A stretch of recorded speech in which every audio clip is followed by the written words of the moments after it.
जिस एक पर्यटक की मौत को आप अनऑफिशियल बता रहे थे, वो ऑफिशियल हो चुकी है। आतंकवादी हमले में एक पर्यटक की मौत हुई है, 2 से 3 पर्यटक गंभीर रूप से घायल हैं, यानी क्रिटिकल हैं, खालिद हुसैन बता रहे हैं, और कुल 8 पर्यटक इस आतंकी हमले में घायल हुए हैं। आतंकी हमला, बड़ा आतंकी हमला, और इस लिहाज से बहुत बड़ा और सबसे बड़ा आतंकी हमला कि मजहब देख करके टारगेट किया गया। हिंदू है तो गोली मार दो, अगर मुसलमान नहीं है तो गोली मार दो, यानी कि नॉन मुस्लिम्स को टारगेट किया गया है। टेरर अटैक हुआ है हिंदुओं पर। अब आप देख रहे हैं कि ये पहलगांव से जो तस्वीरें आ रही हैं, ये किसी मामूली आतंकी हमले की नहीं है। कोई भी आतंकी हमला मामूली नहीं होता, बस ये हमला गैर मामूली इस लिहाज से है कि नॉन मुस्लिम को टारगेट किया गया है। यहां पर पहले आतंकी मजहब देख करके अपनी नापाक हरकत को अंजाम नहीं देते थे, लेकिन अब साफ तौर पर मजहब को देख करके अपनी नापाक हरकत को अंजाम दिया जा रहा है। पहले आतंकी हमले जब होते थे तो उसमें मरने वाले किसी धर्म विशेष के लोग नहीं होते थे, लेकिन इस आतंकी हमले की सबसे सनसनीखेज और चौंकाने वाली बात यही है कि आतंकियों ने धर्म देख करके, नाम पूछकर, मजहब देख करके गोली मारी है।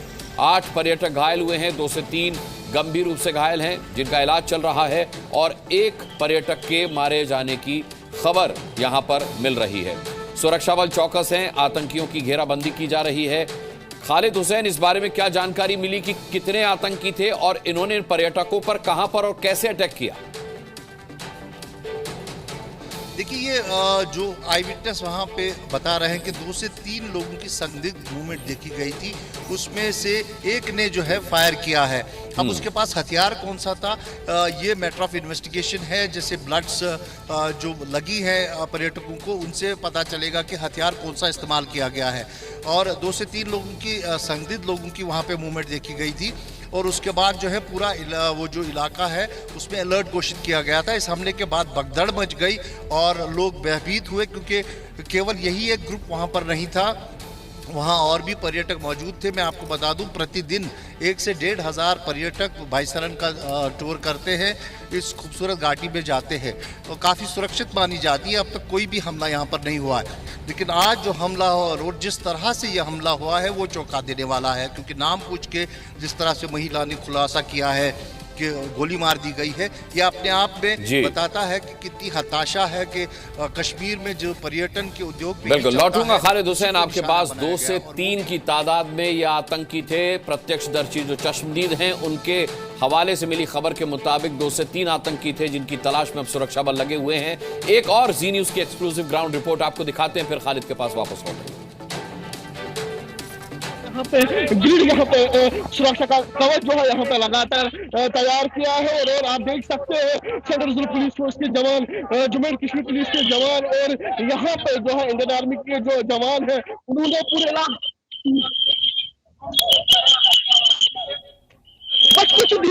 कुछ दूरी पे जो है आतंकी यहाँ पे हमला हुआ है, मगर जिस तरीके से सिक्योरिटी ग्रिड जो है यहाँ पे तैयार किया गया है सुरक्षा बलों के द्वारा, और आप देख सकते हैं किस तरीके से जो जम्मू एंड कश्मीर पुलिस के जो जवान है वो लगातार यहाँ पे तैनात है, और यहाँ पे जो है लगातार कोऑर्डिनेशन ऑपरेशन जो है, संयुक्त ऑपरेशन जो है जम्मू एंड कश्मीर पुलिस के जवानों ने जो है यहाँ पे चलाया है। और आप देख सकते हैं किस तरीके से जो है सिक्योरिटी का एक ग्रिड जो है लगातार यहाँ पे तैयार किया गया है, और आप देख सकते हैं किस तरीके से हर एक गाड़ी को जो है बारीक से जो है यहाँ पे खंगाला जा रहा है।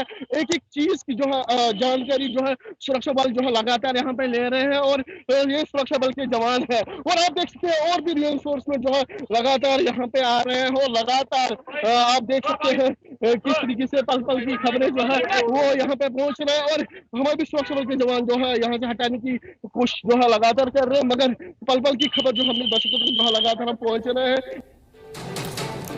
खालिद हुसैन का एक बार हम फिर से रुख करेंगे। खालिद, 3 तारीख से अमरनाथ की यात्रा शुरू होने वाली है, और इस लिहाज से यह आतंकी हमला बहुत संवेदनशील हो जाता है। आतंकी हमले पर उमर अब्दुल्ला का बयान आया है। उन्होंने कहा है कि यह हैरान करने वाली घटना है। नेशनल कॉन्फ्रेंस की वहां सरकार है और मुख्यमंत्री उमर अब्दुल्ला का यह बयान आया है। उन्होंने इस आतंकी हमले को हैरान कर देने वाला बताया।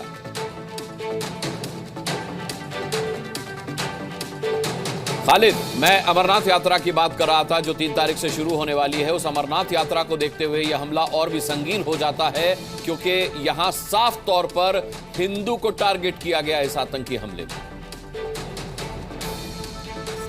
बिल्कुल, मैं आपको बता दूं काफ़ी चिंताजनक विषय है, क्योंकि जहां पर हमला हुआ है उसके बिल्कुल अगर हम राइट साइड में देखें तो चंदनवाड़ी वैली पड़ती है, जो पहला पड़ाव है बाबा अमरनाथ की यात्रा का। और 3 तारीख से वो यात्रा भी शुरू होने वाली है, उसके लिए भी तैयारियां शुरू कर दी गई है। तो कहीं ना कहीं ये चिंता का विषय है। पहलगाम की अगर हम बात करें तो पहलगाम बेस कैंप होता है, जहां पर जो है तीर्थयात्री रहते हैं, जत्थे आते हैं, वहाँ उनको रखा जाता है। तो उस हिसाब से भी ये काफ़ी संवेदनशील जो है स्थिति बनी हुई है, और इसमें कहीं ना कहीं सुरक्षा कर्मियों को एक नई रणनीति को देखना होगा, क्योंकि जो खुलासा हुआ है, जिस तरह से नाम पूछ के गोली मार दी गई है, उस खुलासे को देखते हुए काफ़ी सतर्कता बरतने की ज़रूरत है। अब देखना ये होगा कि रणनीति क्या रहेगी, क्योंकि इस तरह का हमला पहली बार का है जो देखने को मिला है कश्मीर घाटी में, जहां धर्म पूछ के गोली मार दी गई है। और वो एक चिंता का विषय है, क्योंकि इस वक्त भी अगर हम बात करें तो कश्मीर घाटी में नॉन मुस्लिम्स बहुत ज़्यादा संख्या है, खासकर पर्यटकों की, लेबर्स की, जो बाहर से यहाँ काम करने आते हैं। इससे पहले टारगेट किलिंग ज़रूर होती थी जिसमें नॉन मुस्लिम्स को मार दिया जाता था, लेकिन पर्यटकों पर कभी भी इस तरह का हमला जो है देखने को नहीं मिला। लेकिन आज ये पहली घटना है जहां धर्म पूछा गया है। जिस तरह से उस महिला ने बयान दिया है कि उसने बोला कि ये शायद मुस्लिम नहीं है, तो उसको गोली मार दी। तो ये एक चिंताजनक विषय है सुरक्षा एजेंसियों के लिए। अब देखना ये होगा कि गृह मंत्रालय और जिनके अंडर सारी सुरक्षा कश्मीर की अभी भी है, यूटी की, वो इस अटैक को कैसे लेते हैं, क्या रणनीति आगे के लिए बनाई जाती है और किस तरह से यात्रा को सुरक्षित किया जाता है।